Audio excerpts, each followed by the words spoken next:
Mysticons is an American-Canadian animated series created by Sean Jarrow, the writer for Ben 10 and Johnny Test. It was originally made as a series that aimed towards boys, but due to Nickelodeon's interest in pursuing a female market, it changed demographics to instead target girls ages 6 and up. The series is centered around 4 young girls living in Drake City who are called into action to double as a legendary line of heroes known as Mysticons. They were chosen by the legendary mystical Dragon Disc to embark upon a quest for the Codex, an equally legendary mystical tome separated into 4 parts and are scattered across the realm. During an interview with the series creator, he stated that he was inspired by Dungeons & Dragons and wants the show to be like Middle-earth meets Manhattan. The female characters are going to have complex personality traits and come from different backgrounds. From this description, I think that the show will either become hugely successful with both old and young cartoon fans, or fail to live up to the hype and die a slow, painful death. Of course, with any new series, there's going to be promotions made to build up the hype. There's 2 versions of the trailers released to promote the new series, the Nickelodeon version and the trailer posted on the official Mysticons YouTube channel. There's also the Meet the Mysticons trailers playlist that's also on the official channel, and the first episode that premiered on August 28, 2017. I'll give a first impression of all the trailers I mentioned and a review on Sisters in Arms in a separate video. Time for me to talk and ramble.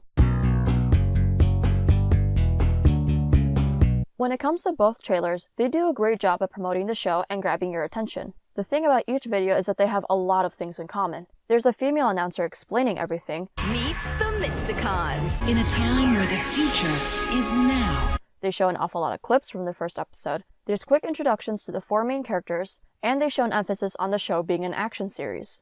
Nickelodeon had a simplistic way of introducing the 4 main characters. The announcer gave each Mysticon a label that summarizes their character traits both as a superhero and as their normal selves. Arcana is the confident leader with the fireball-flinging dragon stab. Zarya brings the muscle and a bow with magical arrows. Emerald's got a big heart and an even bigger energy shield and sword. Piper brings the party, singing, dancing, and dropping enemies with her power hoops. They even mention what weapon they use, which I guess is a way to tell the difference between the heroes when they transform. It could also be a way to get kids to buy their upcoming action figures, but that could just be me overthinking this. They also made the show seem more upbeat and relatable to the kids as well. Boo-hoo, sad face emoji.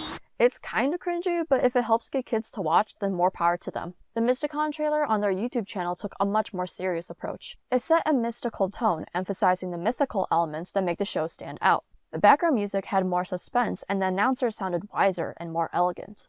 In a land of fairies, dwarves, and griffins, a darkness is descending upon the kingdom. I wish that Nickelodeon would have also showed this trailer alongside theirs. It would be nice for Nickelodeon to try to market to older audiences as well. After all, they've done a horrible job with how they treated their more mature shows in the past, and I'd appreciate it if they didn't do it again with Mysticons. Plus, the show would definitely benefit from having more exposure and advertising because, as it stands, Nickelodeon doesn't seem to want to support any cartoons that don't fit the SpongeBob standard of viewer ratings. There's an awful lot of info to learn if you want to understand and enjoy the series. These trailers are only around a minute and a half, and yet they crammed a lot of detail about every aspect that Mysticons has to offer. In other words, they give away a bit too much info. If you want to avoid spoilers for the show and just want to know my thoughts on the trailers playlist, skip to this timestamp right here. The first 4 trailers are dedicated to the 4 main characters, Arcana, Zarya, Emerald, and Piper. Arcana is a warrior princess of Drake City that's learning how to lead the Mysticons. She also witnessed the loss of both of her parents when Dreadbane turned them into bone. She's also the least interesting protagonist, at least in my opinion. Sure, she has the most character development, but she doesn't have a lot of character traits that make her interesting. Zarya is an orphan that looks after the less fortunate in Drake City and needs to learn how to work with others. Her main role is to be like Robin Hood, but with blue hair and female body parts. Emerald is a dwarf that works as the royal griffin handler and should learn how to stand up for herself as much as she stands up for others. She's my favorite character so far because of how short she is, which I can relate to. Piper is an orphan elf that has lots of energy and really needs to learn how to focus. She might as well be Pinkie Pie because they share way too many character traits, and I don't know if that's a good thing or not. Each of the 4 girls have been chosen by the Dragon Disc to become the next generation of Mysticons. Arcana's the Dragon Mage, Zarya's the Ranger, Emerald's the Knight, and Piper's the Striker. The second set of trailers featured the side characters and their connection with the main characters. Malveron is an astromancer, a person who casts spells and tells fortunes through the studying of stars. He has a sister named Tasma and a best friend named Doug. He takes on the role of a magical teacher, helping the Mysticons master their powers and guide them on their quests. I'm predicting that he'll be the most boring character despite having the most interesting role of being a mentor.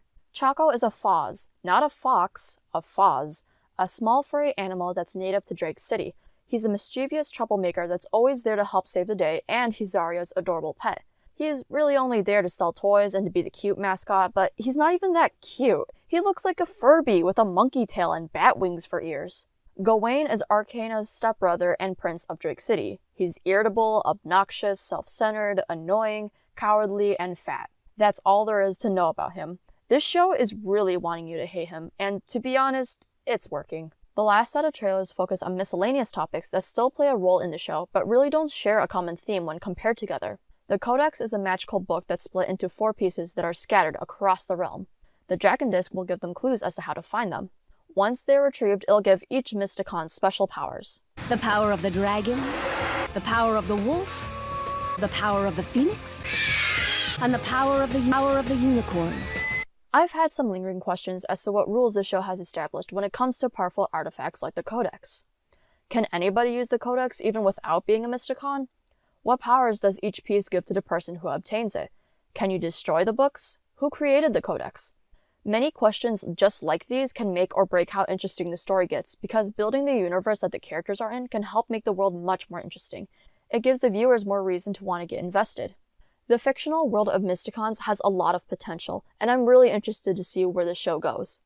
The main villain is Dreadbane, an undead general of a skeleton army. He also works alongside Kimra the Barbarian. He turned the king and queen of Drake City into bone, not stone, bone, and is seeking the Codex to resurrect Queen Nakrafa. From what I've seen so far, he's a pretty generic villain. Maybe he'll become more dynamic as the show goes on, but right now he's the most forgettable person. The Griffins serve as each hero's trusty sidekick that helps them get to where they need to go and fight evil in the sky.